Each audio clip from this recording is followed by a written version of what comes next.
हात घाला ते कोरडात निघतो. तसं याला किती सांभाळा मराठ्यांनी, शेवटी असं वाटतं की हे मगरूरच आहे, हे मराठा दिवशी आहे, हे आकाशानं बरबादलेलं आहे पुरं. हे फडणवीस जे आहे ना हे पुरं बरबादलेलं आहे. जातीवादानं पछाडलेला जर माणूस या राज्यात कोण असेल ना तर ती देवेंद्र फडणवीस.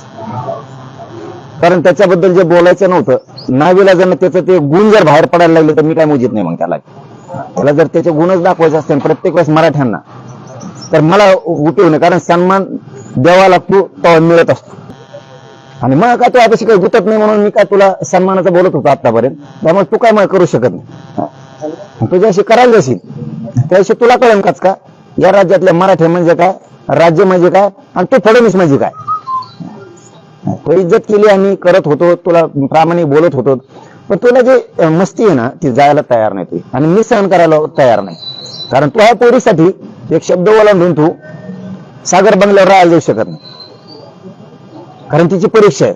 तू त्याशी पत्रकाराला बोलताना बोलला ही माझ्या पोरीची परीक्षा आहे, मला सागरवर का जात नाही, कुणी म्हणतं लिंबपुरले, कुणी म्हणतं काही. मी याच्यासाठी सागरला जात नाही, सागरहून त्या वर्षाला जात नाही की माझ्या पोरीची परीक्षा, असं उत्तर त्याने पत्रकाराला दिलं आहे देवेंद्र फडणवीसनी. आणि तिचं भविष्य महत्वाचं आहे.